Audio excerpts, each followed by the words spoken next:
Hey everybody, and welcome to the video. This is Josh here, and today I'm showing you a look at what's in my bag. For those of you that don't know, I actually live in Portland, Oregon, and commute on foot to and from work. Really focused on keeping a small, minimal, low-profile backpack with only the necessary items that I need on a day-to-day basis. Be sure to subscribe if you're not already. I put out new videos every Monday and Friday, and please head down below and give the video a like if you do enjoy this. It helps me out a ton.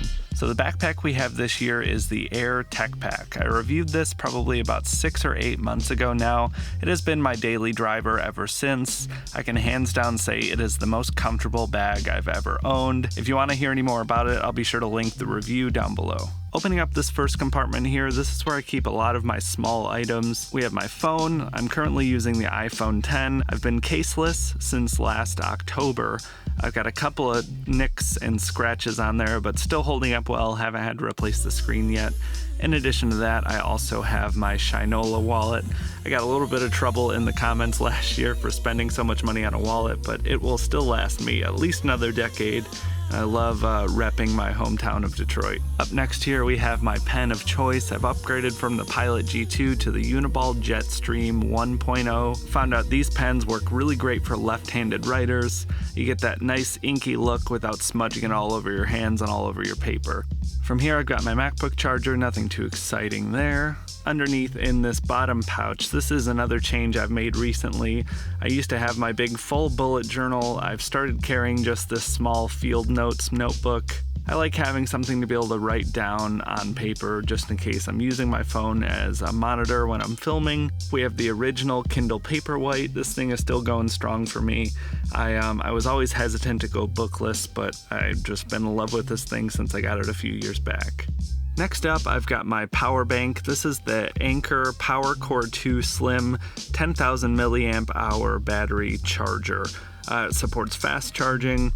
Pretty straightforward here. This does the job well. I always like to have this as a backup if any of my devices die when I'm out on the go. And up next here in this top pouch, this is where I keep a lot of my miscellaneous cables and power bricks. I've got my iPhone charger, another power brick for the rest of my USB items, and then this is the Samsung T5 portable SSD. I have the 1 terabyte option. It goes up to 2 terabytes, I believe. I can toss it and drop it, and it basically won't break or corrupt my footage. It's a lot safer to carry around with me. And if you haven't noticed from the charger earlier, I have went USB-C with the new 2018 MacBook. I'll show you that in a minute, but I've got to live that dongle life. This is the Hyperdrive USB-C hub. Pick this up with the MacBook. It takes up 2 of my USB-C ports, but you gain 2 of those back along with USB 3. And you also have an SD card slot and a micro SD card slot. So I actually have more ports on this than I used to have on my old laptop. I've only had it about a week, but so far so good. Next up here, I've got a couple of charging cables, micro USB and Lightning. And last up here, these are little USB 3.1 to USB-C converters. These are small and light, work exactly how they're supposed to, not much else to say. Last up here, I've got my keys for my bike and my apartment and for work. Flipping up the bag, we have my 32-ounce hydro flask. I don't believe I had this last year, but I did upgrade to the straw lid. I love that these are all completely interchangeable, so they have a lot of different lids and options where you can change these depending on what you need. If you can see too, the Tech Pack holds a full liter bottle with ease. I could not recommend that hydro flask enough. It has been one of the biggest game changers for purchases I've made in the last few years. And in this top pouch here, I've just got a spare handkerchief. All my friends with allergies understand you gotta have somewhere to blow your nose. And I've got a microfiber cloth here along with my Ray-Bans. These are the matte black Light Forces, another year, still going strong. Got a few scratches on the lenses, but they hold up well. Last but not least, I have the Apple Airpods. I actually got these as a Christmas present this past year, and they are as amazing as everyone says they are. I'll just leave it at that. Great battery life, they're comfortable. It's the closest thing to having Bluetooth speaker implants in my ears as I think exists right now in 2018. I am all for it. They've been wonderful. Alright, and opening up the main laptop compartment for the bag here. Like I mentioned, I just upgraded to the 2018 MacBook Pro. This is the full spec model without the biggest hard drive. I have been editing my 4K A7 III footage on my old 2012 MacBook Pro for far too long, and I just really needed to upgrade if I was ever going to survive those export times. Let me know down below if you guys do want to see a full review of the 2018 i9 MacBook Pros. I'd love to do one if you guys are interested. From there though, we have my Zojirushi Thermos. Talked about this thing last year. Again, just like the Hydro Flask, just an amazing game changer. That thing will keep coffee piping hot from 6 a.m. all the way up to like 2-3 p.m. in the afternoon. Couldn't recommend it enough. It's also fully sealed, so you can toss it in your bag without any worry of it leaking. It's nice, plain, minimal black. It is still serving me well.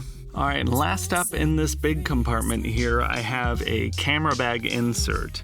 Now, I didn't want to completely change out my bag to make it fit my new A7 III or any of the other items. I actually found this on Amazon for, I think it was like $10 or $15. It'll hold 2 lenses and a camera body, and then also you still have a little bit of extra room for accessories.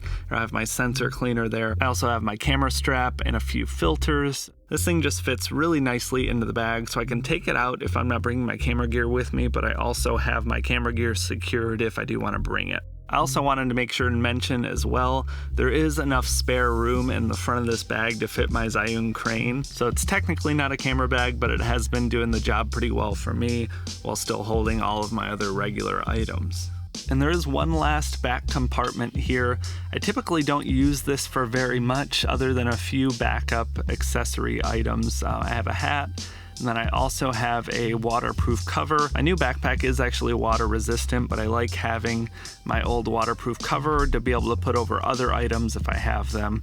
In Portland, you never know when it's gonna rain, so you always want to be prepared. Last up, I have a reusable grocery bag. If I have any sort of overflow with carrying things to and from work with my meal prep, I'll just throw everything in that bag and walk with it. Or if I'm stopping at the grocery store on my way home, I like having my bag with me if I can. But that is everything. I hope you guys enjoyed this update for 2018.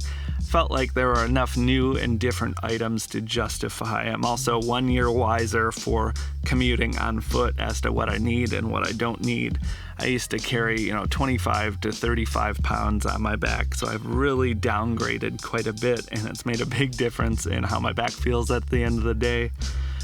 Make sure to like the video again if you enjoyed this, and leave me a comment down below. What does your everyday carry look like? What's your favorite backpack? I'd love to get that discussion going, but until next time, I'll talk to y'all later. Have a good one.